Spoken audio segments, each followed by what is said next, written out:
Hi, everybody, and welcome. This is part 7 now, a bonus edition in the Vintage Print Ads series. I'll go through my methodology for pricing the ads. I'll let you know what I'm looking for and try to advise you on best practices. Pricing is a personal thing. It's up to you what you want to charge for your items, but I'll give you my take on why I price my print ads the way I do. Let's begin.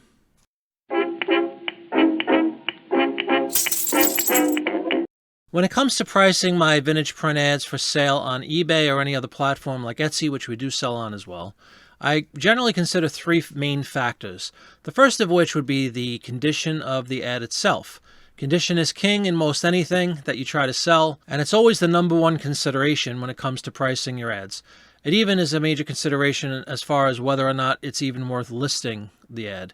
Generally speaking, I won't list anything if it has substantial amounts of damage or a tear or rip on it. Very rarely would I ever even consider listing an item that had some sort of defect like that, unless it was extremely rare, extremely valuable. So always remember that condition is your number one factor. My second main consideration is going to be the product itself or the subject matter contained within the advertisement.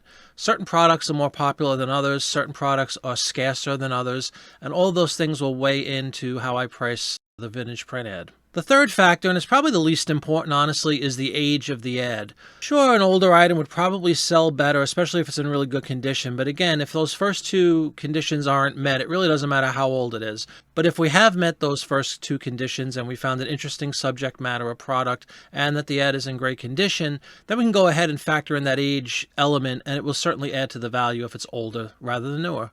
Let's take a look at some live listings I have right now on eBay, and I'll show you my thought process when it comes to pricing the items the way I have. All right, and here is the first example. This is definitely a premium priced ad. I have it up at $40 for the one sheet of paper from a magazine. This one is from 1928. It's for a company called Cafe Hog Coffee, and it features a celebrity, Knute Rockne, the legendary Notre Dame coach that was killed, unfortunately, just a couple of years later in a plane crash. Now, considering those three factors that I mentioned in the beginning of this video, let's try to tick the boxes for each one. The condition of the advertisement itself is pristine. It looks fantastic. It's 90 years old at this point. Looks like brand new, vivid color, crisp, clean.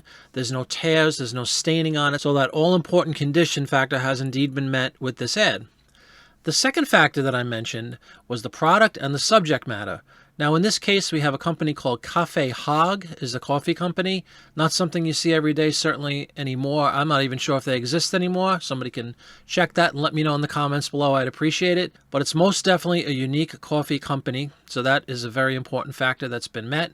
The subject here is also very important. It's Knute Rockne, again, legendary coach who was killed just a couple of years later. And just the fact that he is on an advertisement of this nature at that time makes this incredibly unique. And then the third factor, which we mentioned, was the fact that it's an old ad. It's from 1928. It's 90 years old plus. You throw all three together, and that's why I have this priced at a premium of $40. I fully anticipate this thing will sell for the full price. I always put best offer out there. If somebody makes a reasonable offer, I'm certainly willing to listen. But I do think that this will probably get the $40 price that I'm asking for. You have a few elements in place here. You have the whole Knute Rockne thing, which is huge in Notre Dame. You also have people that collect coffee ads. You have people that collect Roaring Twenties, stuff like that. You have football up at the top. So a lot is going for this one, and that's why it's priced at a premium. The second item I'd like to share with everyone is an automobile advertisement, and just a quick tip. I think I've mentioned this about 6 times already, but it bears mentioning again. Automobile ads, car ads, especially old car ads, sell very, very well. With that said, that kind of takes care of box number 2 with the subject matter and product. Vehicles in general, this is a Ford, it happens to be a Ford, but any vehicle. Some scarcer vehicles might even be priced at a larger premium than this one, but this one I have up for $30. It is a 1929 Ford convertible cabriolet. Interesting name.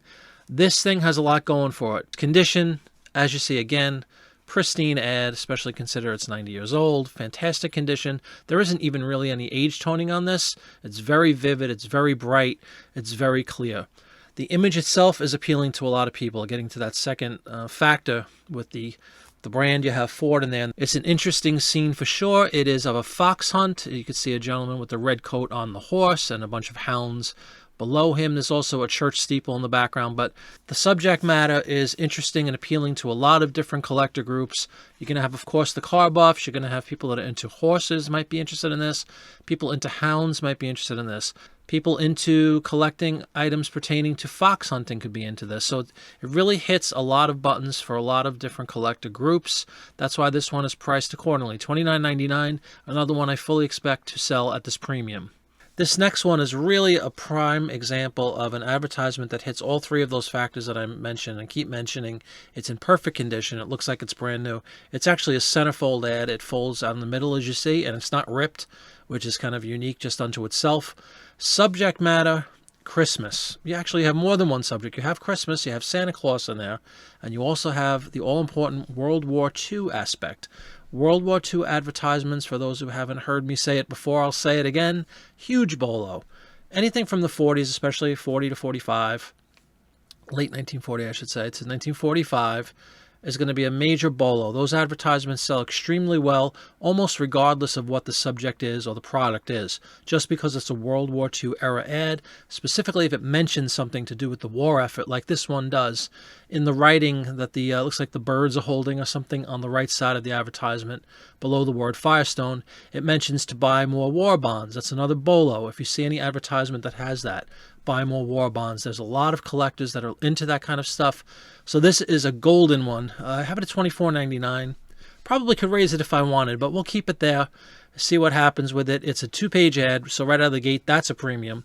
It has Santa Claus, it's Christmas, it has toys. It happens to be Firestone. I don't even think I mentioned that, but it's Firestone, which is a good product name, obviously. This one really is exceptional, being that it's a World War II era, has Christmas, has Santa Claus, and is a double pager. It has a lot going for it. I fully expect this one as well, easily to sell for that $25 price tag. And finally, for this video, I wanted to show you guys this one. It's really nice. It's from 1905, qualifying as an antique print ad as opposed to my usual vintage print ad. It exceeds that 100-year threshold. It's actually about 116 years at this point, 117 years as we record. Unbelievable. But it has so much going for it. It's Union Pacific. It's a railroad advertisement. Railroad ads, train ads sell super well. It's also featuring Lake Tahoe, California. Lake Tahoe is a major bolo for the postcard collectors. I know that. I'm hoping that it translates into my print ad as well. But so much going for it. It's kind of a cool mission scene up there. You can see it says Doing California. This predates Hollywood, basically. Very, very cool example. It's a tiny ad. It's only an 8-inch by 5-inch advertisement, about a quarter of a page from this magazine from way back again in 1905. Once again, all three of those factors have been met with bells on. So this one, I really have high hopes for. I priced it at $25 despite being a kind of a relatively tiny advertisement. But given all those three conditions that I keep mentioning, this one really stands out, and I'm hoping to see this one sell very soon. Well, that will do it for part 7 and for the series. At least I think it will, unless you guys have more requests. If you do, please feel free. Leave a comment below if you have anything else you'd like to go over when it comes to selling these vintage print ads. I'd be happy to put something else together. But I think this pretty much covers most of the elements you'll need to do to be successful in this niche. As always, if you did enjoy this video and appreciate the content, please give it a big thumbs up. Subscribe to the channel if you haven't, and hit that all-important notification bell icon. That way you will know right away if I release new content or if I go live on a YouTube show, which I do all the time. Every Monday night I have a chat show at 7 p.m. Eastern, and then once or twice a week I'll hop on and do some live listening with everybody. Again, I thank you all for taking the time to watch my video. I really appreciate it. Thank you so much. Let me know if you have any questions in the comments below. Take care. Bye-bye.